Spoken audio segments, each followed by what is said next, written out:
Hi everyone. तो आज जिस ड्रामा का मैं रिव्यू करने लगी हूँ उसका नाम है मीम से मोहब्बत। इनफैक्ट जब से ये ड्रामा शुरू हुआ है तो I have been dying to review it. और बड़ा ही शॉकिंग है कि एक एक एपिसोड के 30 मिलियन 40 मिलियन यानी कि 3-3 4-4 करोड़ व्यूज़ आ रहे हैं। तो सबसे पहले तो उन लोगों को मैं ये अवार्ड पेश करना चाहूँगी जो इस ड्रामे के बहुत बड़े फ़ैन हैं और सोशल मीडिया पे बेतहाशा हर वक्त तारीफ़ें लिख रहे होते हैं। और लिटरली जो लीड कास्ट है उसके पीछे पागल हो रहे हैं कि पता नहीं कौन सी एक्टिंग के कारनामे जो है वो सरंजाम जो है वो कास्ट ने दे दिए हैं। तो जो सबसे ज़्यादा इम्पॉर्टेंट चीज़ है, एक चीज़ इसमें सबसे ज़्यादा फोकस करना चाहूँगी कि जब भी कॉमेडी टीवी सीरियल बनते हैं तो हमारी जो लीड हीरोइंस होती हैं वो क्यों हर वक्त छलांगे लगाना शुरू कर देती हैं, 5 साल बच्चे की रूह उनके अंदर आ जाती है और अजीबोगरीब किस्म के बचकाना किस्म के एक्सप्रेशन फेस पे देना शुरू कर देती हैं। और इसमें जो सबसे ज़्यादा क्रिंज किस्म की चीज़ थी जब ये सीरियल शुरू हुआ था उसमें थी दाना अनीर की ओवर एक्टिंग। इसी तरह कुछ साल पहले आयज़ा ख़ान ने चुपके चुपके जो कि रमज़ान का कॉमेडी टीवी सीरियल था उसमें बच्चों वाली अदाकारी की थी और इंतहाई ओवर एक्टिंग उन्होंने भी की थी जिसमें जो उनको बिल्कुल भी सूट नहीं कर रही थी। इसमें मैं एग्जांपल दूंगी सजल की, जिन्होंने दिल वाली गली के अंदर इतनी सटल एक्टिंग की है। उनके एक्सप्रेशंस बिल्कुल इस तरह जिस तरह के आम जिंदगी में लोग एक्ट कर रहे होते हैं। प्लीज़ हमारी हीरोइंस इस तरह की एक्टिंग से थोड़े से कुछ सीखें और समझें कि कॉमेडी का मतलब ये नहीं है कि आप छलांगे लगाना शुरू कर दो, पूल में गिर जाओ और जल्दी जल्दी खाना पीना शुरू कर दो। ऐसे नहीं होता। थोड़ी सटल तरीके से भी कॉमेडी सीखें और लिटरली इस तरह की चीज़ों पे किसी को हंसी नहीं आती है।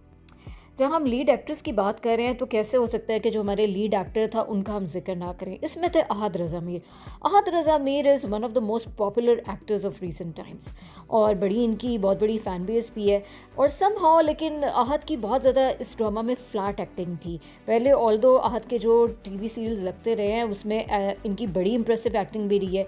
या तो ये राहत काज़मी जो थे धूप किनारे के उनसे इंस्पायर्ड थे, तो आई एम सॉरी, राहत काज़मी का कोई मैच नहीं था।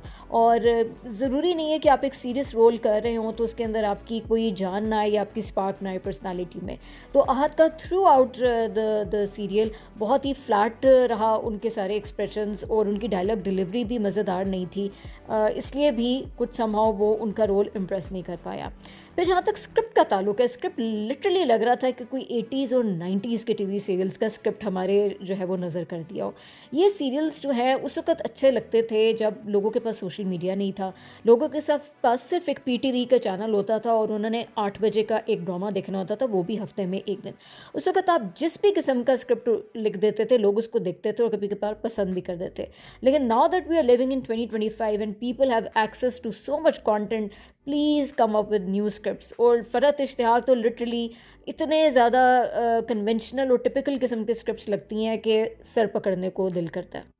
तो इन सारी चीज़ों से ये ज़रूर लगता है कि जिस तरह के ड्रामाज आजकल हमारे टीवी चैनल्स पे लग रहे हैं, लोगों का टेस्ट और समाज स्टैंडर्ड बहुत ही ज़्यादा डिटेरियोरेट करता जा रहा है कि लोग इस तरह के ड्रामा को इतनी ज़्यादा व्यूशिप भी दे रहे हैं और बहुत ज़्यादा पसंद भी करें। खैर, हर एक का अपना अपना at the end of the day test होता है।